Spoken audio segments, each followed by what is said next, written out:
Let's see what the stew has for us today. Welcome to the Gnomecast, Gnome Stew's tabletop gaming advice podcast. Here, we talk with the other gnomes about gaming things to avoid becoming part of the stew. I guess y'all had better be good. I'm one of the head gnomes, so I don't have to be good until Angela hears this. But, y'all should be good. That would be nicest. This episode here is brought to you by our awesome Patreon backers, like the dutiful Doug Ross, the jaunty Jen Pixelscapes Gagny, and the preponderous Panic Productions. Today we have myself, John, along with Dee and Phil, and we're going to be doing the RPGaDay questions. It's inspired by RPGaDay and by Angela, who did this dutifully back in August. So what we're going to do is we're going to take a prompt from the list and ask our fellow gamers to answer questions inspired by that prompt. Since this is all questions and getting to know people, let's dive right into it. And I'll ask the first two questions so I can make you all talk first. Oh, God. So, Dee, I'm going to aim the first one at you. All right. What is the biggest change that has happened in your time as a gamer, and you cannot say the switch to online because of, the current pandemic situation? When you say biggest change, do you mean, let's say, I've had to rapidly shift my gameplay style, how I'm running things, or just like, I'm not really like lead me here.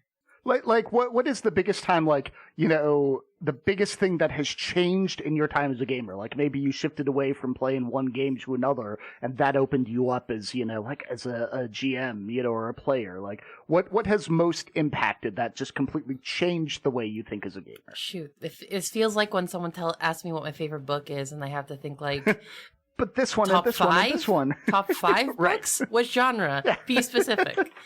I'm thinking the biggest change that really changed how I was maybe as a GM was when I saw Sly Flourish's Lazy Dungeon Master years ago. That changed how I saw preparing in general. I used to write pages and pages and tomes of really strict and almost railroady sort of thing, and I've had the case where I've had to throw out entire plot lines just because players have done a massive change.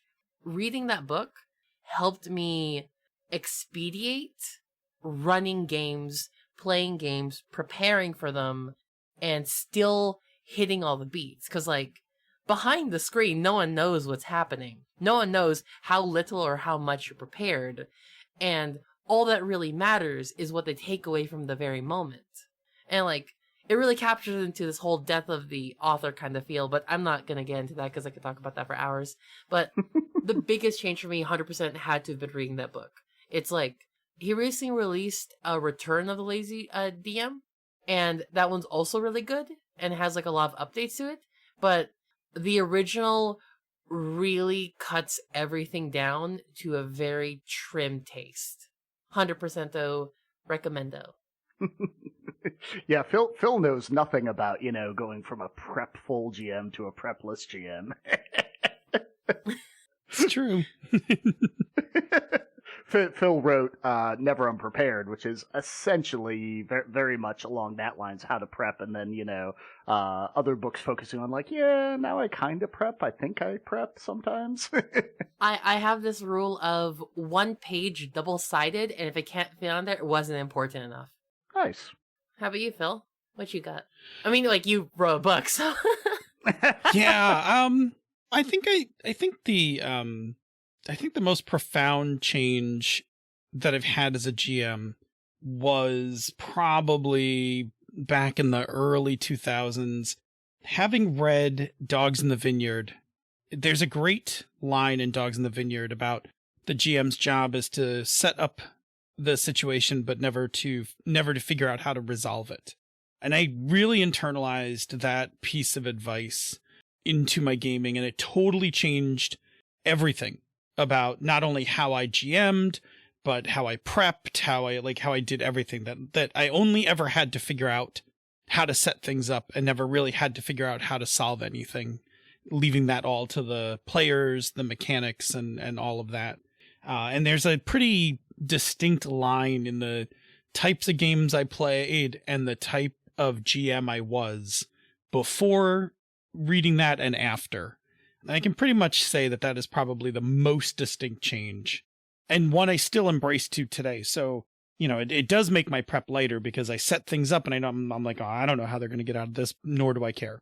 Right? Like, we'll figure it out when we get to the table because that's the exciting part. And I thoroughly enjoy it because it, as opposed to the earlier days, I wind up surprised all the time at the table. And I love being surprised as the GM. Like, I love when the players, say something and I'm like, yes, you can do that. We just have to make a few rolls here. Let's talk about setting up that roll and let's see what happens. Like, I find that's my favorite part of GMing is when I am thoroughly surprised by my players. So yeah, that's mine. John, do you answer your own question in this, or you should, or are you immune to your own question? What? I have immunity. No, I'm going to answer, and then Rob can cut it out and be like, I don't need to hear from that Arcadian guy. All right. Yeah, so the biggest change that has happened, and it's going to be kind of weird and a little meta. Way back when I was like writing my first role-playing game book, which was a fantasy heartbreaker, steampunk anime fantasy heartbreaker cluster of all sorts of things. I didn't know enough about the industry when me and my buddy started down that path, but I was kind of learning, D&D 2nd edition and Vampire the Masquerade and, kind of like just moved on from there, but I'm like, I need to know more about this stuff. And I really kind of went down this hole of playing out all these, like, let me try Cortex. Let me try, this thing called Ironclaw. Let me try, Fudge at the time. Let me try this. And then Good choices. Yeah. But then when I came back to more traditional, heavier games, and especially get into a lot of the smaller indie games, I never quite got into the Dogs in the Vineyard or the Apocalypse World until kind of later in those. But oh my gosh. Yeah. But when I came back, I did play in a Firefly Dogs in the Vineyard, which was phenomenal. I think Kira ran that. But when I came back to it, the biggest change in my mind was sort of like, oh, honestly, these systems don't quite... They matter, but there's not like, this system is so good, I should always use this one. Like, I had this sort of revelation of like, oh, I really like sort of like these points idea from a lot of these games, from the Cortex system, the plot point sort of thing going on here. And, in Fudge, there's kind of this, like, any skill you want, you can have. Why can't I just do that in this other, more structured game? Like, it sort of, like, made me realize, like you said, like, at the table, that's all that matters. Yeah, I don't care what the rules say. This is the way we're doing it. Like, I'm going to morph that over to give you more control. I'm going to pull it this way. And it does make it a little less clean when you're playing, but honestly, like, unless you're playing a war game and measuring out every little detail and stuff, I feel like a lot of those details, it doesn't quite matter. Yeah. One of my players right now, we're thinking of switching from the 3.5 game I'm running as a nostalgia game to 5e because Roll20 just has click, drag, click, drag, click, drag. And he's like, well, my familiar won't work the same. And I'm like, yes, it will. It will. It's fine. Like, don't get hung up on the rules. Your familiar won't be a spirit. It'll still be your familiar. I'll cross out the things in the spell and give you a new version of the spell that you have. It doesn't matter. But that's something I definitely learned from, like, looking at all these other games, because prior to playing into those, I'm like, oh, yeah, no, I have to play this. I have to play this Cortex system if I want this experience. If I want that supernatural, I'm like, I could actually probably do that in 3.5 just fine, or, D20 and cut out the things that I don't want. So just kind of feeling that freedom to be like, yes, I don't care what the rules say. This is my table. I'm going to do what I want. There's some games where, like, that doesn't necessarily apply. For example, Dread. Like, I would love to play Dread all the time, but I'm like, okay, so how do I apply this to 3.5? Wait, maybe I can't. See, but I've moved the Dread Tower into 3.5 games and said, like, yeah, here's the madness you're doing as we go along and you face this. And outside of that, it's like, yep, that was the temporary thing. But you're right. There are some games where you're like, you know what? If I'm going to sit down to play this game to have this experience, I want to stay a little pure to it. Right. But you kind of have to decide that beforehand. All right, Phil, let me kick it over to you and you asking your question. Throw it out there. Grill us. Yeah. So my question, which I'll reflect right back on you, which is, what kind of message do you convey in the games that you run? You know, I'm gonna do the thing. What do you mean by message? Like what? Well, sure. Morals, so kind of like this, what? like what's the subtext of your of your games? Like, do your games have a subtext to them? Ah, yes, I get it. They definitely do. In so many of my games, the subtext is weirdly learning that there's a multiverse. Essentially, that there is often this sort of like I like to take, especially when I see the players, say we're playing D&D in Forgotten Realms, like open up and start to see the bigger thing that's out there. They're like, no, this god is the thing, and that's what it says in Forgotten Realms, and I'm like, but let's introduce some planeswalking. Like, you're going to go, moving over to this other place for a bit. And that's, like just understanding. The last game I ran was prepping for something I'm working on called Magica Mondanica. And so they actually found this interdimensional group of wizards who were like, yeah, we know magics in a way that ye all can't even understand. And so they started to kind of learn that there's rules, but the rules are made to be broken. There's what we know, but there's so much more out there than we can even begin to think about, So I guess the core message, the long road to the very small house is you can't confine it all. Like, you can read the rule books, but your characters will learn there's more out there. There's more than what you can define in these nice little boxes. So I guess I try to make it very alive, very, oh, yeah, we can be friends with this goblin. We don't have to, believe they're all these bloodthirsty creatures to bring up all this controversy. That very stereotypical D&D old school way of doing things. I dig it. I feel it. Yeah. All right, so I guess now it's down to D. Ah, dang it. Okay. All right. Yeah. Can I get the question again? Yeah, absolutely. Like, what kind of message, that was the keyword, right? Message. What kind of message do you convey in the games that you run? Oof, that's a good question. Okay, so I've got a pretty strong, I like to convey a sense of heroism, but not in the Paragon sense. So I'm particularly not a fan of paladins, because I think the good for good's sake, or good because I think so, or good because it's whatever, I think it's a little eh. And I think that a character that doesn't change isn't very interesting to me. So Superman, I'm not interested in. What I am interested in is dragging the player characters through the dirt and seeing if they can still decide to be good afterwards. I like really making it difficult, and if a person goes through all that and says, no, I'm still going to do the right thing because I think it's the right thing to do, and not just because someone told me or because my God told me, it's because of me, I believe it's right. That's a thing I really want to instill in the various people I run for. Like, I can't keep instilling it to the same group, so eventually I have to switch it up. But I've run for a lot of random groups. I've had a lot of pickup games. So if I have any campaign that lasts long enough, I really like to share that philosophy.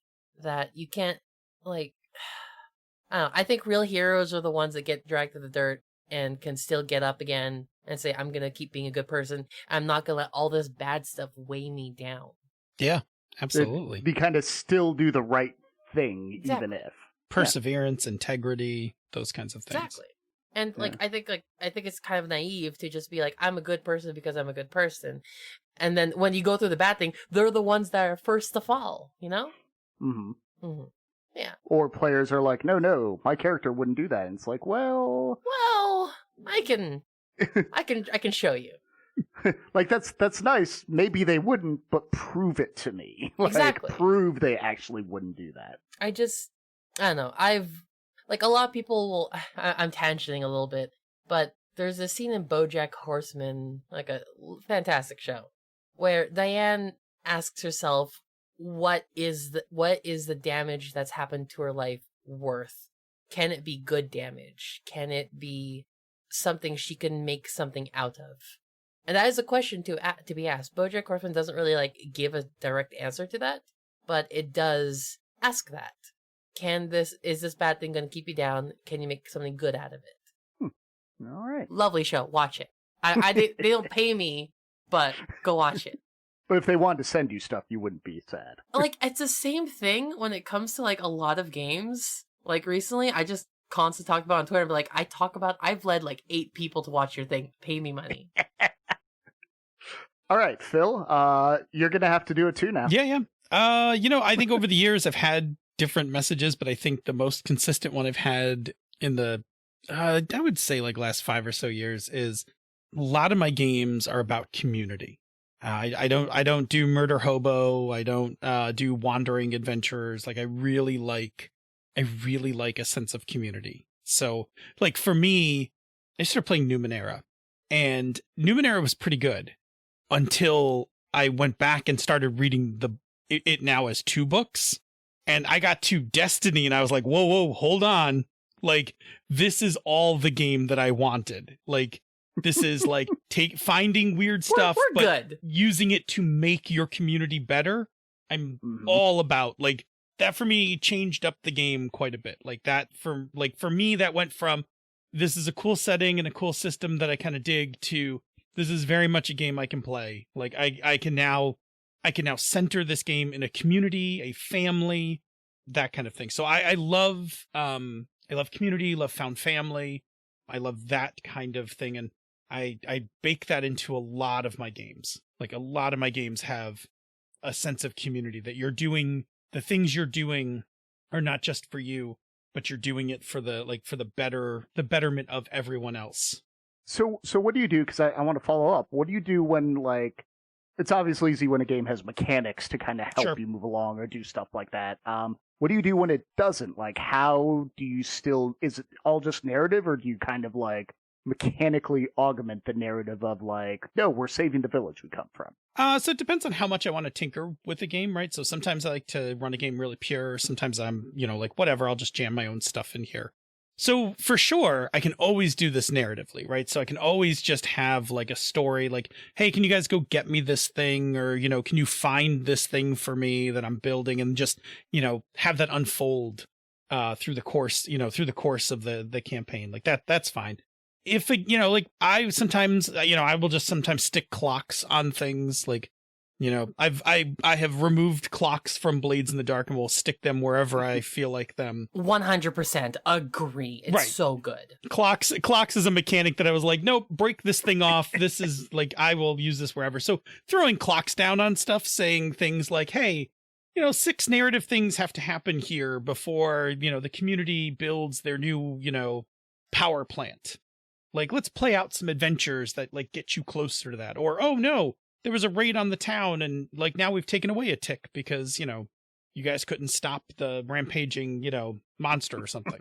So yeah, I will do it pretty much anyway. If the game gives me mechanics, I'm going to lean right on top of them. If there's no mechanics and I don't want to put anything together, I will just make it all narrative. And if I am so inclined, I will, based on the game that we're playing, I will tinker up stuff that I need to kind of help. Because I like incremental progress, right? If we're playing campaigns, then incremental progress, I think, is really good. I don't want to just solve anything in one outing and now we have a power plant, right? Like that's the 30-minute TV show solution. I would rather be like, oh, well, here are 5 things that need to get done. Which one do you guys want to do this week? Cool. Let's work on that. Oh, wait, we're still working on this thing. And then I think there's just a better sense of accomplishment when you've had a few investments into trying to get that thing built up. You also want like a sense of progression that's not necessarily combat/statistical. Like, oh, you're gonna progress, and the only way of progressing is leveling up. But there's more to it than that. There's everything else that you can build. Yeah, and if the thing that they build, again, if it isn't mechanized, if the thing that they build is something that I can give like either a bonus to them, like a reward, or a narrative reward, like, oh, hey, you guys fixed that shield generator. Guess what? Now we don't have to have any encounters with people like, running rampant through the town. Like, that's just not going to happen anymore. And then, everybody's like, oh, thank goodness. Like, these getting woke up in the middle of the night fighting creatures that have run into town. Like, Now we can all get a good night's sleep. I trivialize that a little, but I mean, it means something to the players when like that's their lives in the game. Mm-hmm. You're making me want to do a Fallout RPG Mhm. just for that. Like, all right, so set up the guns and turrets and walls around the settlement. Now we'll build places for everybody to sleep now that you're not getting slaughtered in the night. Right. Yeah. I play a lot of Minecraft, so yes, building stuff is,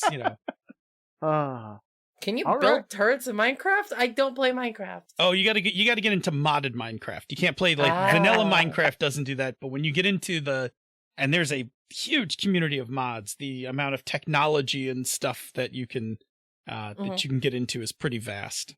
My wife just got into Minecraft with a friend of ours, and immediately he's like, oh yeah, here, I'll show you how to build a house. She's like, this person has a house.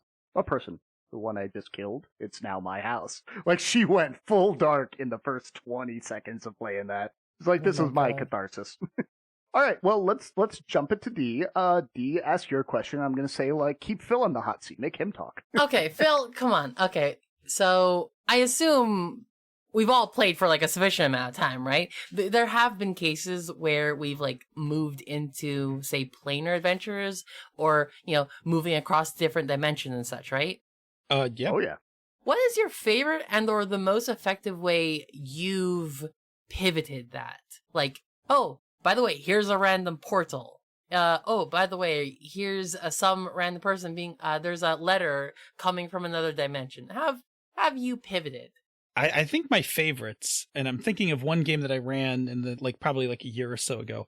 I think one of my favorites is when another dimension decides to invade. So I like when one dimension is which is clearly aware of all the other dimensions, even if the players aren't, and they're just like, you know what, y'all have to go. So like I ran this Masks game where I don't even want to get into the whole cosmology of it, but nevertheless, Tesla, who was pushed out of our dimension, was attacking the entire time stream while he was waging war with the 32nd century and was waging Nikola Tesla? Oh yeah. My God. It would be it would be a whole episode to explain how that comes to be. But I kind of want to do that episode. That would be fun. Yeah. Oh my God. Tesla and what was left of Buffalo, New York, was launching an assault on this dimension and this timeline, and I love because it just throws people off. Like it things look normal, but then like when they look closely, they're like, why are these why are these steampunk guys with electro guns running around the street like in the middle of the Masks game, right? Like it's that juxtaposition that I really like. And then after that, then we want them to cross over into the other dimension, and we want the dimension to cross over, like all of that. But I love the first strike. Okay, that's nice. All right, John, you up next. I'm gonna lean back for the last question here. Okay, all right. So I think I can top that as a fun interdimensional story. I'm not trying to top that, but I have screwed with my players with interdimensional stuff. So I ran this game and I set it in a homebrew world called Lamia, which is a Greek name for the river Leith, where if you get dipped in it, you forget all your memories. So the backstory of this world was that 15 years ago, the apocalypse was about to occur, and a couple of heroes, the children of destiny, prevented it. Mostly. Rather than like the spirits of the undead going out and killing everybody and turning everybody into undead, they were able to stop it and make it so that they just made everybody in the world forget. Like the spirits still like invaded, everybody who was, touched by these spirits forgot who they were and what they were. Except for this one town of necromancers who use spirit magic. And what they did was they bonded with spirits from Limbo, so they would, be reborn. They would still have skills. They wouldn't go savage. They would still have skills, right? Well, so what that was this one city-state became an empire, and they would go out with expeditionary forces beyond their borders into the savage, apocalyptic world that once was, and reclaim and go and bring people back in. And they would bond them with a spirit through this necromancy, and make them not like I've only had 15 years or 10 years of civilization of some sort, coming from zero back up to civilization, and they'd be like, oh, I have blacksmithing skills now, and I remember how to be a person in a civilized society. It's just one from 400 years ago. So, yeah, what do you need me to do for the Empire, right? So the expedition forces kept going out and finding other stuff and, learning about, like, the world and, reclaiming vast amounts of, the overgrown apocalyptic. And then they started to realize something was off. Something was wrong. And they started to learn more. And they did this one mission for the Empire and traveled through this tunnel in essentially the Underdark, like went in this big underground tunnel, and came out in another world that was pretty normal.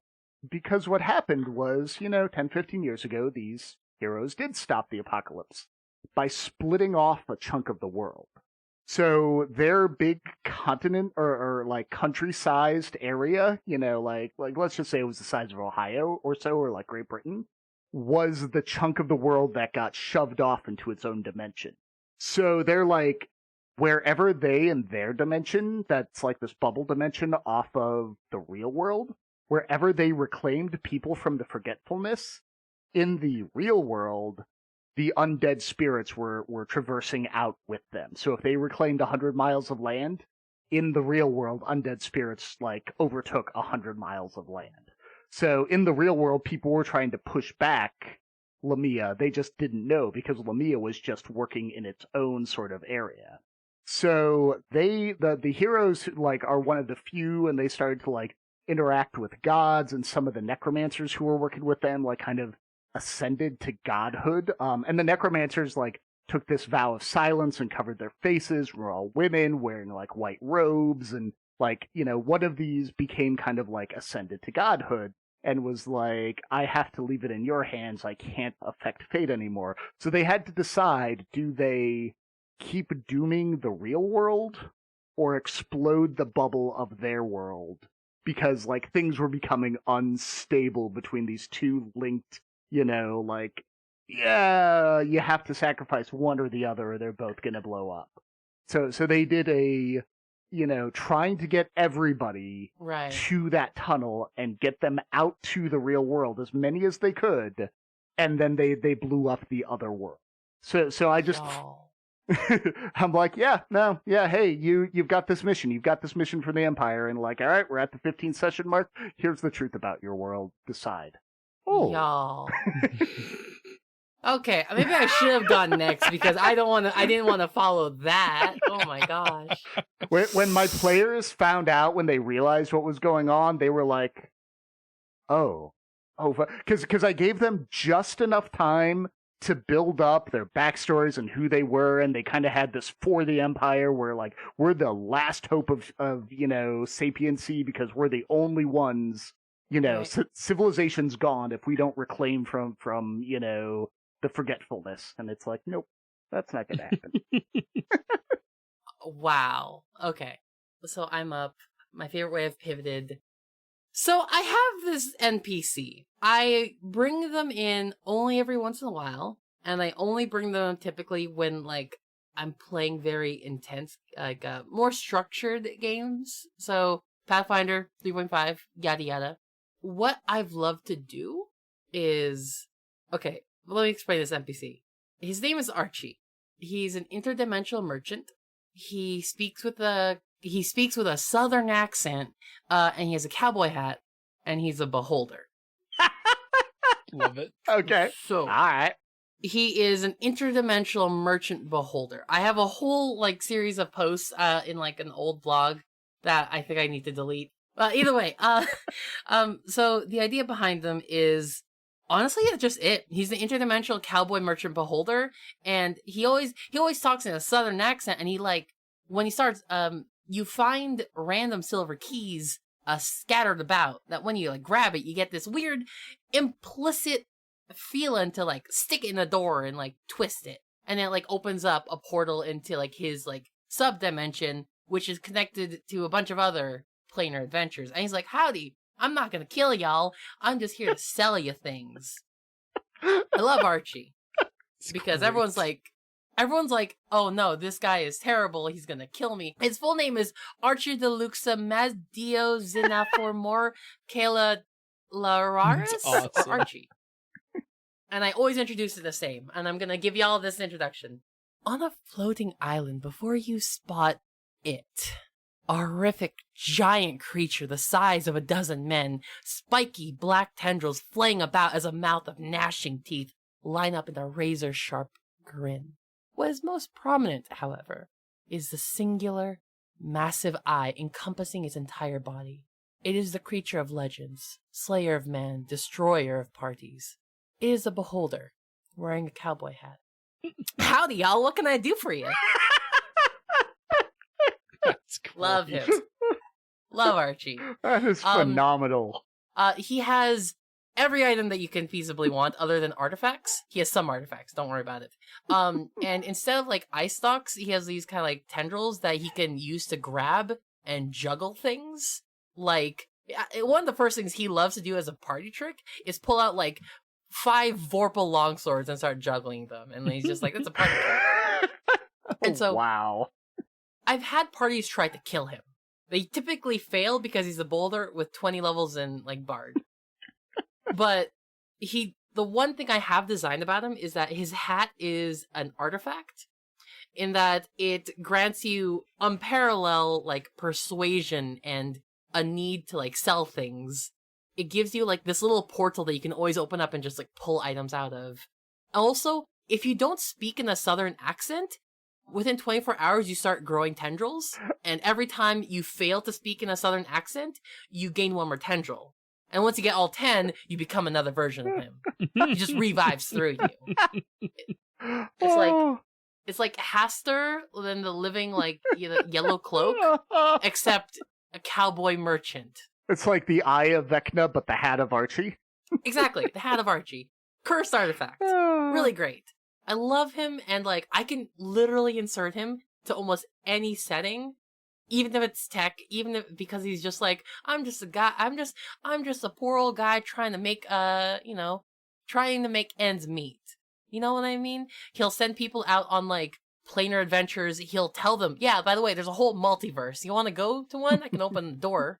You'll have to find one of my keys again if you want to get back here, but it's a whole thing. So he becomes a merchant hub. Also, he takes payment in souls. Yeah, not like souls. But if you say, all right, I'll sell you my soul for like X much. It's like, okay, great. It's more like a rental system. I want your soul for about 235 years. And then you can go on about your day. And so you kind of just have to work for him for 235 years if you want like a really legendary weapon. I might be tempted. Yeah, more talent. Yeah, I may have to steal Archie for my game. I may have to snag him. Yeah. I posted them one time a long time ago to like to some sites, and I got like 40 people being like, "Hey, I'm gonna just take him. Is that fine?" I'm like, sure. There's always an Archie, and he connects all worlds. Don't worry about it. Ooh. All right. Well, I just found a silver key, so I think I need to go deal with Archie. So we need to wrap this up so I can go get my negotiations on to see how long he'll give me for the ability to speak to crows, how long he needs my soul for that. So 10 years easy. Oh, I'm down. Done. All right. So this show is funded by the Gnome Stew Patreon. You can become a Patreon backer by following the Patreon link on the Gnome Stew website to the Gnome Stew Patreon. This ad is brought to you by come up with something or ask Ange to do it. Oh, dang it. All right. This is by Archie's Interdimensional Emporium. No, exactly. Yeah, no, down. This ad is brought to you by Archie's Interdimensional Emporium. You can get anything you want here for the small price of a little bit of your soul, a little bit of your time. I don't keep it all. I just, keep it with me for a couple of 100 years, dust it off, give it back to you. How do you feel about that? Archie's International Emporium. Find a silver key and you'll find your way in. If you're enjoying the Gnomecast, you'll probably like many of the other Misdirected Mark shows. Here's one to check out.